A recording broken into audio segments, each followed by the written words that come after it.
tyranny has had in our political system has created an unfair fight at every level of government. Here in Washington State, we have the great opportunity to be a petri dish of sorts, the ability to be innovative and to show what progressive policies look like to make our democracy better and accessible to everyone.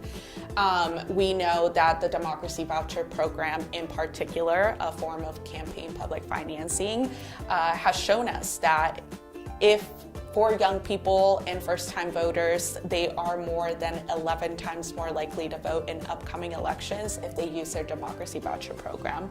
Being the first in the nation, we have had the opportunity to test this out and really see the impacts of what electoral reforms could look like, and we hope that we are creating a movement that other states can look for as well.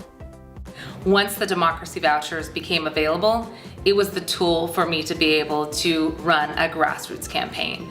It gave me the chance to say yes to run for office and to use the democracy vouchers as an organizing tool to get people not only to vote and use those vouchers, but to get them re-engaged in our democracy and our local elections. Democracy Dollars is one of those ballot measure initiatives that we ran in Oakland and won by 74% of the vote.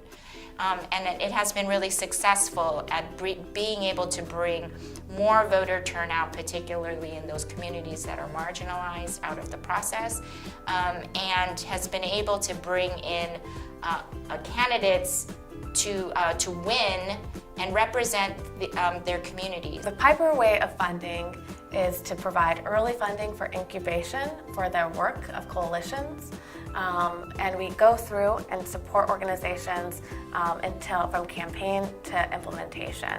And that long-term viewpoint, that recognition that this work doesn't just take a year or a campaign, that this is the messy, beautiful aspect of democracy. We have a real opportunity in California, Los Angeles specifically, as well as Oakland, to show the rest of the country that, hey, this is what a true multiracial democracy can look like. Imagine if our campaign finance system modeled the way we want everyone to be able to participate, regardless of their income, regardless of their race, regardless of where they live in the city.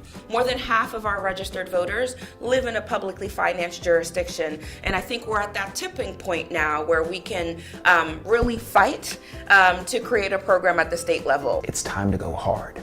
Now is when you strike. Now the iron is hot. Now democracy is working because there's accountability.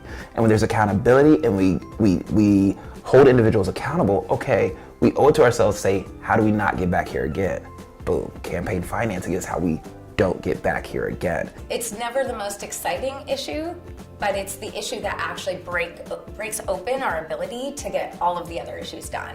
It really is truly a structural reform because it gets to the heart of power and the difference between people power and public power versus private concentrated power, to allow people the power to get what they need from government and be the government themselves and create the truly inclusive multiracial democracy that we deserve. Because we have tools like democracy vouchers that create new conditions for regular people to stand up and say, like, I can actually lift my voice and put my money behind it. That's a powerful action. That's a powerful movement. And guess what? Powerful people do powerful things.